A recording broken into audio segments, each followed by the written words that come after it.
Well, welcome to another episode of Kiss My Assets. We're excited to have one of our favorite investors, Rick Woodcock, with us today. One of my best friends. And one of Heather's best friends. Yes. Yes. Thank you. Thanks for joining us. Yeah, it's a pleasure. We're going to find out a lot more about Rick, but one thing to start out with is he is a bit of an international snowbird in some ways. Yes. Has another home in Mexico, Mazatlan area. Yeah, we're an hour north of Mazatlan. It's a town of about 10,000 called La Cruz, and it's primarily an agricultural town, but a beach there, and it's a very enjoyable place to go. We enjoy it a lot. Well, we were just talking about it. Tell us a little bit about your schedule. How often do you spend down there versus up here in Arizona? Well, we typically go between Christmas and New Year's. This year we went down for a birthday party for my father-in-law, which was on the 28th of December. And then we're back and forth. I always come home for the Phoenix Open because my son's very involved in that. And the first or second week in February, and then we're back down again. And so back and forth down there for typically a month to 5 weeks at a time, and then back here right now. We're home, and so we have down there. It's just starting to warm up, hot and humid. So we have hot and hotter. Now we're up to where it's hotter. Yeah. So it isn't a snowbird get away from the Arizona heat because down there it's just as hot. Well, yeah, no, in the wintertime it's gorgeous. It's beautiful. I mean, it's not humid. It's very fresh. It's so funny to see the population down there all bundled up with jackets and earmuffs on. I'm walking around in tank tops and flip-flops, because it is very pleasant. Yeah. And you were saying you drive down. Right. Back and forth. And it's about a 15-hour drive, and I break that in half typically. We leave here, mid-morning and stay someplace halfway to a little bit further and then come in the next day. So I know that there's sections of Mexico that they recommend you don't drive through, but Mazatlan is in Sinaloa, which there is some cartel activity there, but you've been doing it. And yeah, and you know what? I don't do stupid things. We don't drive at night. I don't mind driving early in the morning.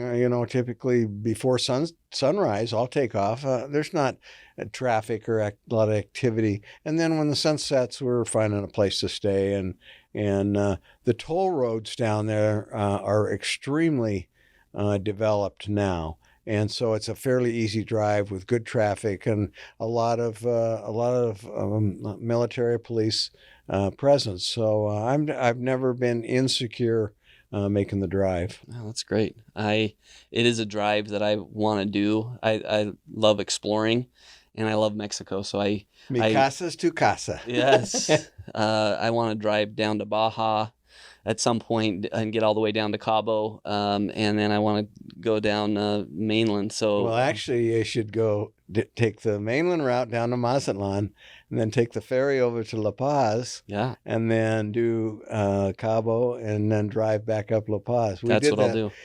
For Bike Week in Mazatlan on Harley a few years back. And they'll put your vehicle or your bike on the Yep. boat. Mm-hmm. Like a beautiful big ferry boat with cabins. You can have a private cabin or not. It's an overnight boat ride from Mazatlan over to the Baja. I feel like you always say yes to a private cabin. Yeah. That's always a yes. Yeah.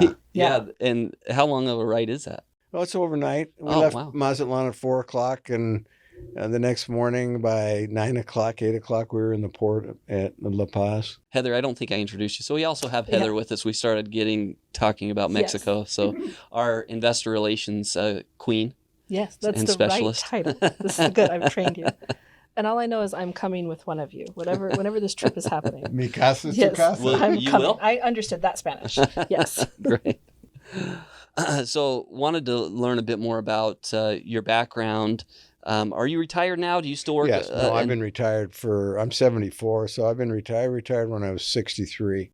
Yeah. And what did you do prior to I that? worked in the manufactured housing industry, and I worked for a company here in town called Cavco Industries, which was a company that started here in Phoenix.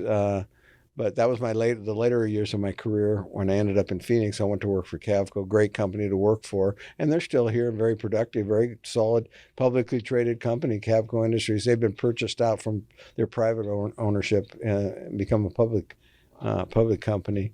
And we placed most of the manufactured housing in the retirement age-restricted parks out in the East Valley and Casa Grande and throughout Arizona. So does Cavco manufacture their own mobile manufactured homes, or are they a I'm reseller? glad you or- corrected yourself on Yes. that mobile home factory built housing. Yeah.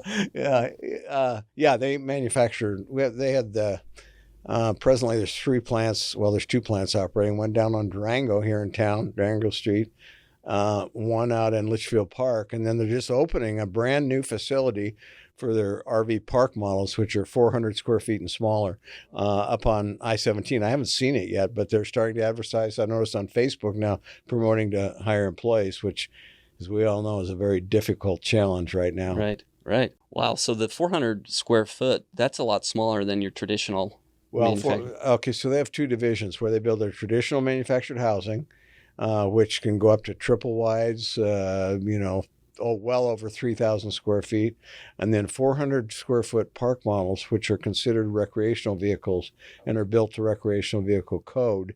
And those are what we call the park models, the tiny houses. Tiny house. Yeah, Tiny that we see every place. And they've been building those for years. Yeah. It's funny. Those have been around for a long time, but they're now they're very on becoming trend. very, very cool Yes. Right. to have a tiny house. Yeah.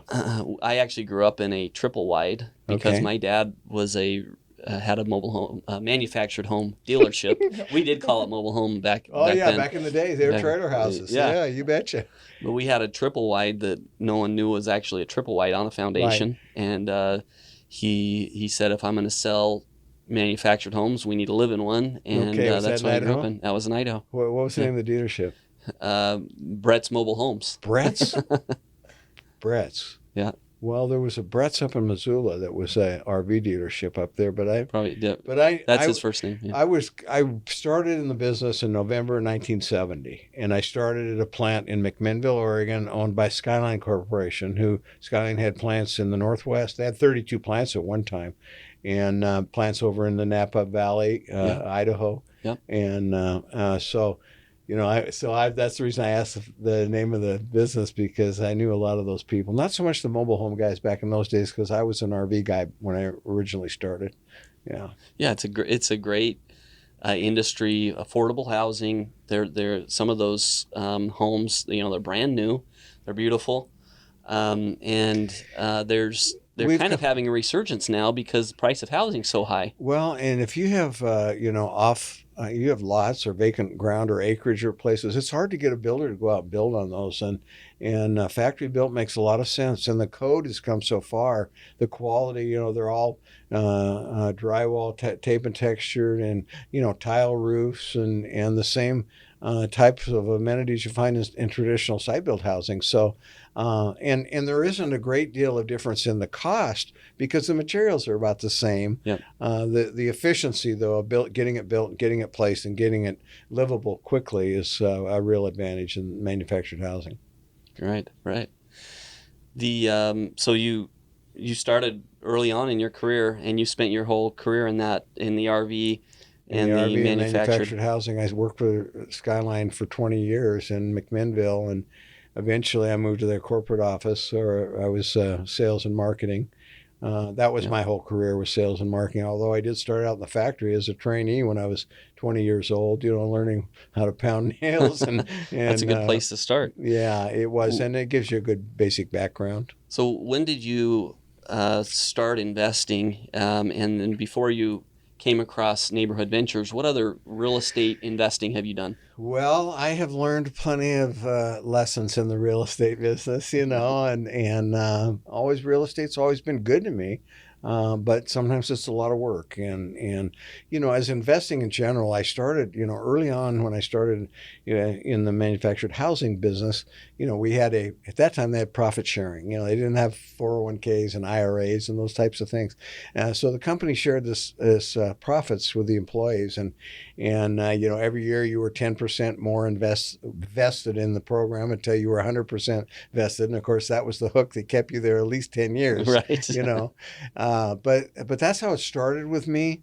I was going from a job making $2.25 an hour at Skaggs Drug in Missoula, Montana, right at, going to college. and I got this opportunity to go into the business, and I immediately made about 50 cents an hour. I was thinking like 275, and I remember my mother-in-law telling me one year, if you ever make $12,000 a year, you'll be doing pretty darn well. That's taxes now. But I've been very lucky, and I did. Early on, I would buy a piece of property and invest. A duplex. I owned a duplex early on. I had several different rental houses, and then I got a little more passive. And as your money grows, your retirement growing in your 401k, your IRA, whatever your plan is through your employer, you're gaining money, but you're not really investing that money. Somebody else is investing that money for you, and so you got to put money aside. I think the biggest thing about is it's the tortoise and the hare. You Yep. got to be consistent. And you just got to keep doing it. You got to have the discipline to do it. And fortunately, and I was always one that worked for the man. I didn't, I was not the entrepreneur. I just was never raised in that environment. Sometimes I wish I had been, because I have a lot of respect for entrepreneurs and guys that are really willing to risk it all on programs and opportunities. But when you're working for the man and you're in a corporate environment and you're working, I'd say 8 to 5. It was never 8 to 5. It was 7 to whenever. Turn the coffee pot on when you get there and turn it off when you leave. But entrepreneurs are looking for opportunities all the time and taking advantage of those, and that's difficult. So I just did my daily investing, and fortunately, as I grew in my jobs and my income allowed, then I started doing different things. I'm investing in honestly, just basic stuff like we're talking real estate opportunities, and occasionally along the way, you'll get exposed to that opportunity. Somebody will say, hey, somebody somebody that you maybe had a business relationship. If you've developed a good relationship and a credible relationship with people, they say, hey, we got an opportunity. You interested? And then your teeth start chattering and your hands start shaking, And then, wait a minute, I got to make this decision. And that's when how much? The entrepreneurial spirit has to come through, because you are taking a risk.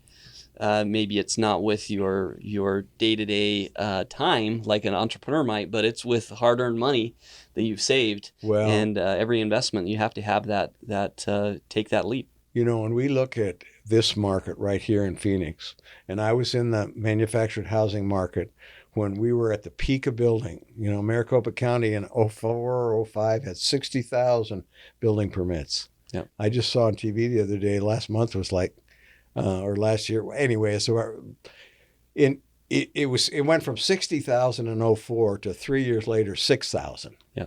And everything collapsed. There was subdivisions that were half built.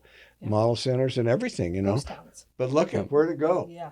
Where did it go? Where are we today? And I mean, look at what's happened just in the last 5 years with the value of property. So you gotta have. I invested along the way in outside things that I didn't have to be too active in. Yeah, you kind of mentioned you had a duplex at one point and you'd been a landlord, and then more passive. For people who are listening, who are just learning, kind of tell us the difference between those. Well, here's the difference. At 2:00 in the morning, when your tenant calls and says the water heater's out, or the furnace isn't, well, the furnace not so much here, but who's gonna do that? You are it, unless you hire a property management company, and you're gonna pay 10, 12, 15% to a property management company to take care of that with you. Well, that eats up your profits and your gains and everything else. So I didn't like that. I never liked that. I liked opportunities that presented itself where you were kind of a passive investor. And honestly, the biggest one that I hit the home run on was in Florida when I had one of my dealers down there, a park owner who developed parks. I developed a relationship with him because we were building his houses for his parks, and he gave me the opportunity to get involved in a park. Yeah. Now, it was a long haul. We had the opportunity to get out in 3 years after we went through the initial zoning process and entitlements and all that stuff, we could have got out with a nice return. But I didn't need to because I was working. I still had my job, and everything was going well. So yeah, I stayed the course, and that was probably the biggest, best hit I ever had. Yep. Along the way, everything else kept compounding. You ever heard of the rule of 72? Yep. Okay. That was something that just somewhere along the line somebody told me about that. Why don't you tell us a bit more about that? Okay. Well, tell me, Rick. Okay. I don't say this simply. You take 72 and you divide it by the interest rate you're getting on your investment, and that'll tell you approximately how long it takes to double the investment. Okay. So let's say you're getting 10% return and 72, so it goes in there a little over 7 times. Your money will double itself in 7 years. Okay. So gosh, what does it do at 12%? Yeah. Yeah. Like 5 years, 5.5 probably. Right. Yep. And that's what I talk about, the tortoise and the hare. You got to stick with it. You got to be diligent about continuing to invest. And when I got involved with you guys, do you know how I found you? No, that's something we always ask. I'm trying to remember. Well, I was, back from one of my trips to Mexico, and my Ahwatukee Foothills Times was laying, on the front porch, and I picked it up, and they had interviewed you guys, and I thought, wow, this is interesting. 12%. Oh man, that's a awfully good return, and for passive investment where you're not. Yeah, very much so. And I had done. Let me regress a little bit. I had done a couple of deals where I'd gotten sideways and had to foreclose, go through foreclose. That's the other thing. If you get into that side where you're doing it yourself, you got to be diligent and follow through and take action. And that action can be very painful sometimes, but you got to. And it can involve attorneys and other things that absolutely isn't that fun. Yeah. Yeah, and as I said to Heather earlier, you never know whether you have a good attorney until you're so deeply embedded with that attorney that it's too late to turn around and make a change. So, but anyway, the manufactured housing was one that gave me a real head start. And during that process, I was doing these other things, and I'd found several companies. One up in Utah that I was paying. Oh gosh, at that time the rates were much higher. They were paying me probably 10% or so, and they were group, taking that money in, and they were lending it out to developers and different things, different entities. So I wasn't directly involved in investing in those things. I was just giving my money and I was satisfied with getting that nice, what I consider to be a reasonable return. So you can get a double-digit return with real estate. And you were saying how you found us. Ahwatukee Magazine. Right. And I just made the call, And so it was an article about the company. Yep. Group funding and what it was, kind of explaining that overall. And one of the things that attracted me was that as opposed to being with, and I had been with this one company that was paying me a nice return, they had dropped their rates. I took my money out. And then they called me and asked me to put it back in. They were doing a project, and I ended up having to foreclose on that deal. It got really ugly. I got all my money out, and I was, lucky to recover that. But I didn't like the fact that I was invested with them, and not. In this case, I'm invested with you guys, but I'm in individual projects. Yep. And you know what?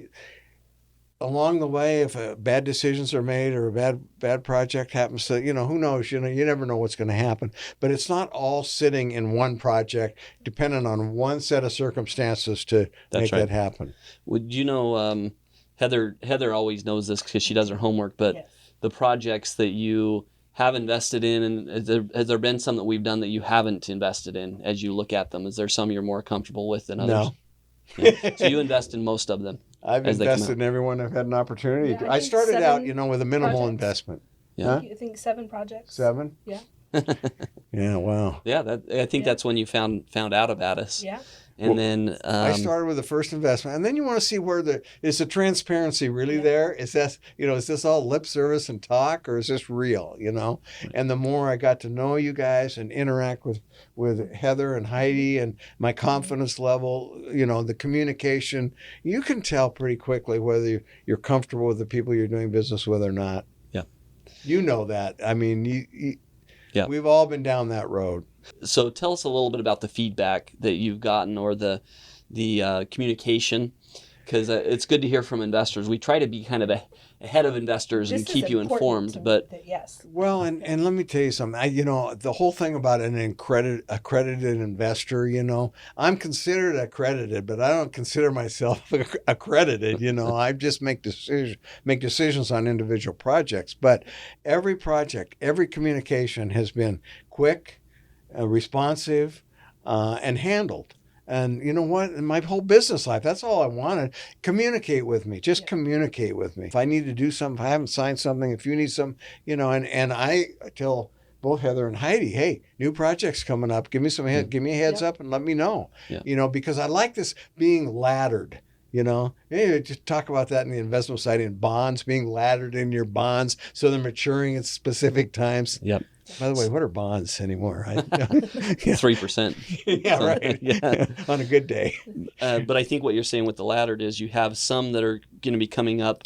They're kind of staggered over time. Exactly. And at a point in time, if one matures and pays out, then I can make the decision. I'm retired, so I need to know, what my cash flow needs are going to be and what I'm planning for the kids and whether I want to buy that Tesla that I've been dreaming about. But in the meantime, you can keep, if you start and ladder those or put them in different time frames, then you have the option of liquidating them or reinvesting them. And that's a great benefit, in my opinion. Well, we're really happy you spent some time with us. We've talked on the phone. I think this is the first time we've met over the several years we worked together, but I think half of the time we talked on the phone, it was about driving to Mexico, because I have the same passion. But, right. We're really happy you spent some time with us, and My pleasure. We hope to continue to have great projects together for many years. Well, and honestly, I brought one of my sons in. I hope I can get my kids to consider, in getting involved and investing this way, because I think it's a good opportunity. Yeah.